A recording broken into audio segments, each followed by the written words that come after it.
तो दोस्तों एक और नई वीडियो में आपका स्वागत है। तो जिस मूवी को हम आज एक्सप्लेन करने वाले हैं उसका नाम है ओपेनहाइमर। ये कहानी सदी के उस वैज्ञानिक की है जिसे दुनिया फादर ऑफ एटम बम के नाम से भी जानती है। दुनिया जब दूसरे विश्व युद्ध के अंधकार में डूबी हुई थी तब उन्हें मनहट्टन प्रोजेक्ट सौंपा गया था, जिस प्रोजेक्ट को पूरा करने के बाद उन्होंने इतिहास रच दिया और दुनिया को एक ऐसा हथियार दिया जो हमारी सोच से भी ज्यादा विनाशकारी है। जिस हथियार ने जापान के 2 शहरों के लोगों को पल भर में धूल बना दिया। ओपेनहाइमर पहले ऐसे वैज्ञानिक होंगे जिन्हें अपने सफल आविष्कार का खुशी नहीं बल्कि दुख हुआ। इस मूवी का मेन फोकस उनके वैज्ञानिक सफलता और एटम बम के आविष्कार से ज्यादा उनकी निजी संबंधों पर फोकस करती है। कैसे उनके व्यक्तिगत सोच ने उनको सफलता मिलने के बावजूद मायूसी के दलाल में झोंक दिया, कैसे उन पर देशद्रोही का आरोप लगाया गया और कैसे ओपेनहाइमर ने एक अलग सोच के बावजूद खुद को सारे आरोपों से आजाद किया। ओपेनहाइमर ये एक ऐसी फिल्म है जो हमें एक महान वैज्ञानिक की कहानी सुनाती है जो उनके समय का एक मुखौटा था, लेकिन आज उनका नाम इतिहास के सुनहरे अक्षरों में लिखा जाता है। तो कहानी की शुरुआत हमें साइंटिस्ट जे रॉबर्ट ओपेनहाइमर को कोर्ट में दिखाया जाता है जहां उन पर लगे आरोप की सुनवाई शुरू की जा रही थी। दूसरी तरफ हमें लुईस स्ट्रॉस को दिखाया जाता है जो गवर्नमेंट की एक बहुत बड़ी ऑर्गेनाइजेशन एएसी के चेयरमैन होते हैं। उन्होंने ही ओपेनहाइमर पर आरोप लगाया होता है। अब कोर्ट में ओपेनहाइमर से पूछताछ शुरू होती है जिसमें ओपेनहाइमर बताते हैं उन्होंने जर्मनी से फिजिक्स में पीएचडी कंप्लीट की थी। बचपन से ही उन्हें एटॉमिक फिजिक्स पर बहुत दिलचस्पी थी, वो एटम को हर जगह महसूस करते थे। और अब कहानी फ्लैशबैक में चले जाती है। ओपेनहाइमर एक साइंस स्टूडेंट है। यहाँ उन्हें केमिस्ट्री लैब में टीचर केमिकल टेस्ट करने को कहती है, लेकिन ओपेनहाइमर का यहाँ भी पूरा फोकस बस एटॉमिक एनर्जी और क्वांटम फिजिक्स पर लगा हुआ था। उनके दिमाग में बस यही चलता था कि एक एटम जो आंखों से नजर नहीं आते वो आखिर इस असीम ब्रह्मांड के रचयिता कैसे हो सकते हैं, वो ऊर्जा को कैसे पैदा करते हैं। यहाँ केमिकल लैब में ओपेनहाइमर से एक केमिकल की बोतल गिरकर टूट जाती है, जो देखकर टीचर को उन पर बहुत गुस्सा आता है। टीचर उनसे कहती है आज तुम लैब की पूरी साफ सफाई करके जाओगे। हालांकि ओपेनहाइमर नील्स बोर्स का लेक्चर अटेंड करना चाहते थे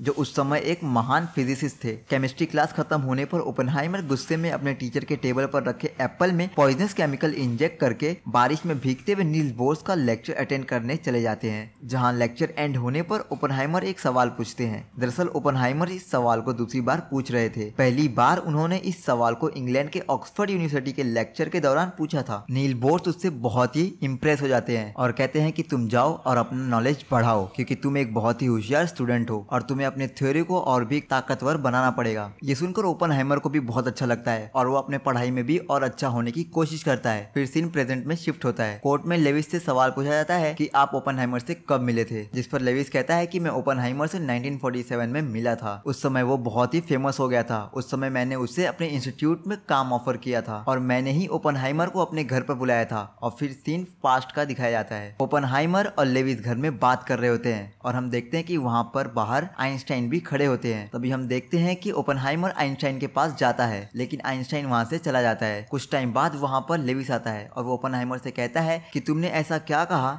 जो आइंस्टाइन यहाँ से चले गए, जिस पर ओपेनहाइमर कहता है कि कुछ खास नहीं। उसके बाद वो पूछता है कि मेरे सिक्योरिटी का क्या हुआ। उसके बाद लेविस कहता है कि मैं तुम्हें पूरी तरह से सिक्योरिटी दूंगा और एएसी डिपार्टमेंट चल रहे काम को संभालने के लिए भी उसे कहता है, जिस पे ओपेनहाइमर कहते हैं कि मैं सोचकर जरूर बताऊंगा और वहां से चले जाते हैं। दरअसल एएसी ओपेनहाइमर को ये काम इसलिए देना चाहती थी क्योंकि उसने एटॉमिक बॉम्ब बनाने वाली टीम को लीड किया था, इसीलिए एएसी ओपेनहाइमर में इतना इंटरेस्ट रखती थी। लेकिन ओपेनहाइमर इसे मना कर देता है, इसीलिए ओपेनहाइमर और लेविस के रिलेशन खराब हो गए थे। इसीलिए लेविस ने उसके ऊपर केस कर दिया और ओपेनहाइमर ऐसे लोगों के लिए भी जुड़ा था जो गवर्नमेंट के खिलाफ काम किया करते थे और वो कोर्ट में ओपेनहाइमर के इसी चीज को साबित करने की कोशिश कर रहे थे। ओपेनहाइमर से भी फिर सवाल पूछा जाता है जिस पर ओपेनहाइमर कहते हैं कि मैं अपनी पढ़ाई कंप्लीट करने के बाद कैलिफोर्निया की यूनिवर्सिटी में एक टीचर बना था और मेरी मुलाकात वहां पर लॉरेंस से हुई थी और हम लोग काफी अच्छे दोस्त भी बन गए थे। फिर उस यूनिवर्सिटी में ओपेनहाइमर ने धीरे धीरे स्टूडेंट्स को फिजिक्स पढ़ाना शुरू कर दिया था। इससे कई सारे स्टूडेंट्स को भी एटम्स की स्टडी में काफी मजा आने लगा था। वो स्टूडेंट्स से पॉलिटिकल इंटरेस्ट के बारे में भी पूछता है और उन्हें रैली निकालने को कहता है, लेकिन उसका फ्रेंड लॉरेंस उसे मना करता है और उसे कहता है कि तुम्हें पढ़ाई में ही ध्यान देना चाहिए। फिर एक दिन ओपेनहाइमर एक पार्टी में जाता है। वहां पर उसकी मुलाकात होती है जीन टेटलॉट से और जब ये दोनों एक दूसरे से बात करते हैं तो इन दोनों की पॉलिटिकल सोच एक जैसी ही होती है। ओपेनहाइमर उसे बताता है कि मैं दुनिया में बड़े काम करके मैं इसे बना बनाना चाहता हूँ। और जीन एक कम्युनिस्ट होती है जो गवर्नमेंट के खिलाफ जाने वाली थी, लेकिन जीन को ओपनहाइमर के विचार बहुत अच्छे लगते हैं और फिर उसके बाद वो एक कमरे में जाते हैं। फिर वहां से जीन उसे एक किताब देती है जिसमें संस्कृत में लिखा होता है, जिस पर ओपनहाइमर कहता है कि मैं इसे पढ़ सकता हूँ और फिर वो उसे वो पढ़ के बताता है। फिर एक स्टूडेंट बताता है कि किसी स्टूडेंट ने एटम के 2 टुकड़े कर दिए हैं, जो सुनकर ओपनहाइमर बहुत खुश होता है और उसके बारे में वो रिसर्च करता है और वो बताता है कि इससे फ्यूजन भी पॉसिबल हो सकता है। वो कहता है कि इलेक्ट्रॉन, प्रोटॉन और न्यूट्रॉन का फ्यूजन करके कोई भी बड़ा बॉम्ब बनाया जा सकता है। और उधर हम देखते हैं कि ओपनहाइमर और जीन के बीच में भी कुछ प्रॉब्लम हो जाती है और हम देखते हैं कि इस रिसर्च की वजह से ओपनहाइमर अमेरिकन साइंटिस्ट के बीच में बहुत ही फेमस हो चुका था। फिर एक दिन ओपनहाइमर को अपने स्टूडेंट के द्वारा वर्ल्ड वॉर 2 के बारे में पता चलता है, जिसे सुनकर ओपनहाइमर और उनके स्टूडेंट्स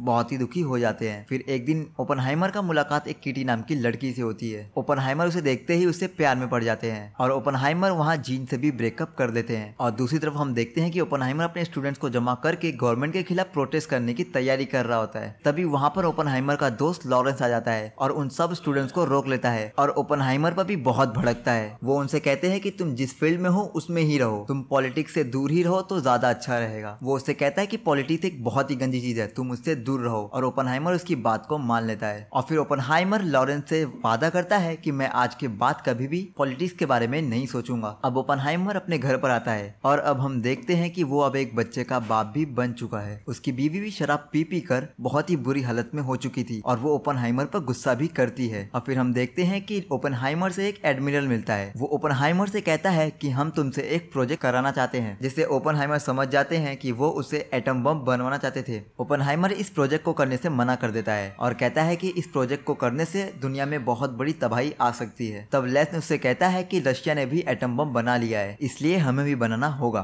और हम इस एटम बम को दुनिया में तबाही मचाने के लिए नहीं बल्कि शांति के लिए बनाएंगे। और फिर ओपनहाइमर मान जाता है और वो दुनिया भर के टॉप फिजिसिस्ट को लेके आता है और साइंटिस्ट को लेकर आता है और एक टीम बनाता है और फिर वो एक खुफिया शहर ढूंढते हैं और फिर 4 साल तक गायब हो जाते हैं और अपने प्रोजेक्ट पर काम करते हैं। इसमें ये वो भी तय करते हैं कि काम के दौरान 4 साल तक कोई भी इस शहर से बाहर नहीं जाएगा। फिर उनके टीम में एडवर्ड नाम का एक फिजिशियन भी आता है जो उन्हें वो अपनी थ्योरी दिखाता है, जो थ्योरी देख के सब डर जाते हैं और फिर वो थ्योरी ओपनहाइमर भी देखते हैं। ओपनहाइमर ये देखते ही समझ जाते हैं कि इसने बहुत ही अच्छे तरीके से कैलकुलेशन को किया है। अगर किसी जगह एक एटॉमिक ब्लास्ट कर दिया जाए तो उसमें मौजूद हाइड्रोजन पार्टिकल्स हवा में मौजूद पार्टिकल्स साथ में फीलिंग्स करते हैं और इसी तरह इस धमाके को लाखों करोड़ गुना बढ़ाया जा सकता है। और फिर ओपनहाइमर उस सारी थ्योरीज को लेकर आइंस्टाइन के पास आता है। वो सारे कैलकुलेशन वो आइंस्टाइन को दिखाता है। जब आइंस्टाइन वो कैलकुलेशन को देखता है तो वो इस नतीजे पे पहुंचते हैं और वो कहते हैं कि इस कैलकुलेशन को बहुत ही अच्छी तरीके से किया है और वो ये भी कहते हैं कि इस तरह के बॉम्ब से पूरी दुनिया तबाह भी हो सकती है। और फिर हम ओपनहाइमर को उसकी टीम के साथ खुफिया शहर में देखते हैं, जहाँ पर एडवर्ड कहता है कि हमें धमाकों के लिए हाइड्रोजन का यूज करना चाहिए, लेकिन वहाँ पर बाकी लोग और ओपनहाइमर इस बात पर पक्के रहते हैं कि हम यूरेनियम का ही यूज करेंगे। फिर हम देखते हैं कि ओपनहाइमर और लेविस पहली बार एक मीटिंग में मिले थे और यहाँ पर उन्हें पता चला था कि रशिया ने अपना एटम बॉम्ब तैयार कर लिया है, लेकिन अमेरिका अभी तक तैयार नहीं था। तब ओपनहाइमर बताता है कि हम उसके लिए काम कर रहे हैं, जिस पर लेविस कहता है कि इस काम को जल्दी करो और लेविस उस पर शक भी करने लगता है और आरबीआई भी उसके पीछे लगा देता है। फिर एडमिरल रेस्ले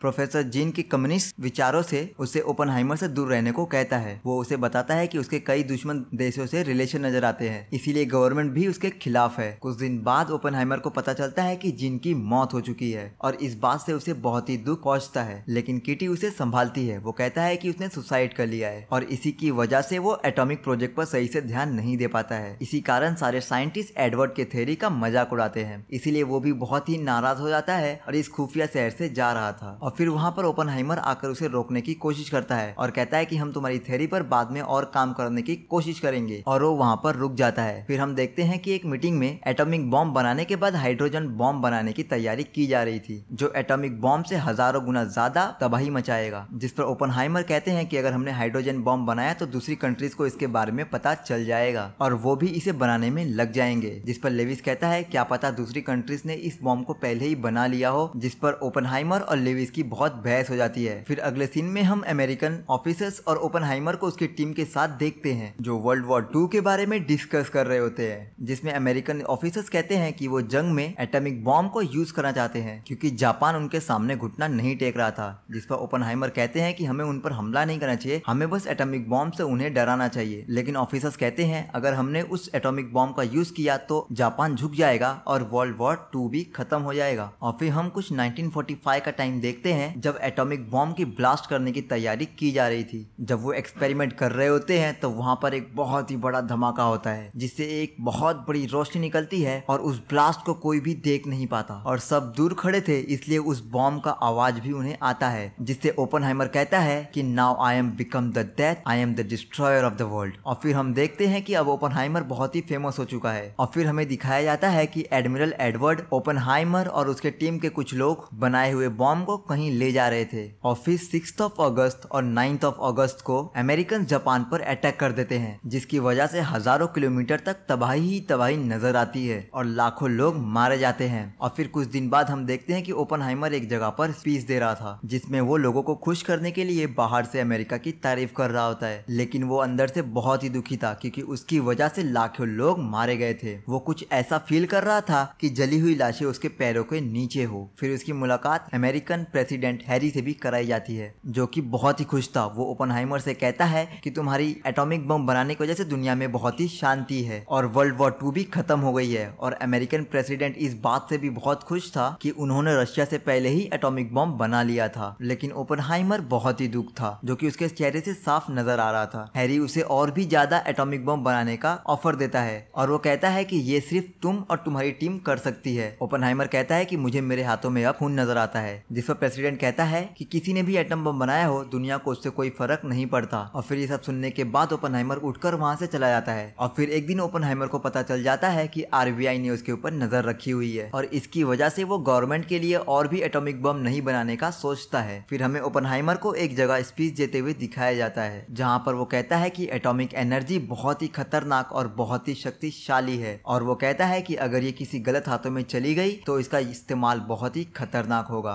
और ये दुनिया तबाह हो जाएगी। और फिर हम लेविस को देखते हैं जो कि बहुत ही गुस्से में था क्योंकि वो ओपनहाइमर को और भी ज्यादा बम बनाने के लिए मना नहीं पाया था, इसीलिए उसे कैबिनेट में भी जगह नहीं मिली थी और इसीलिए उसने ओपनहाइमर के ऊपर केस कर दिया था। लेविस ने आरबीआई के साथ मिलकर ओपनहाइमर को पूरी तरह से फंसाने की तैयारी भी कर ली थी। ओपनहाइमर किटी और अपने टीम को बताता है कि अगर उसे कम्युनिस्ट डिक्लेयर किया गया तो उससे सारी फैसिलिटीज छीन ली जाएगी और वो आगे काम नहीं कर सकेगा। फिर हम कोर्ट में लेविस को देखते हैं जो कि ओपनहाइमर कम्युनिस्ट स्टूडेंट की हेल्प कर रहे हैं और वो जायरा के साथ रिलेशन होने का सबूत कोर्ट में पेश कर देता है। कोर्ट में केस होने की वजह से ओपनहाइमर बहुत ही ज्यादा परेशान हो जाता है और फिर वहां पर आइंस्टाइन आता है और वो बताता है कि मैं भी अपना मुल्क छोड़कर आया हूँ। आइंस्टाइन ओपनहाइमर से कहता है कि मैंने अपने देश के लिए इतना बड़ा काम किया है, उसके बाद भी मेरे साथ ऐसा सुलूक किया गया था, इसीलिए उसे भी अब अमेरिका छोड़ के चले जाना चाहिए। फिर हमें प्रेजेंट में जूरी को दिखाया जाता है जो कहती है कि ओपनहाइमर एक बहुत ही अच्छा और ईमानदार इंसान है, लेकिन उसकी कम्युनिस्ट रिलेशन की वजह से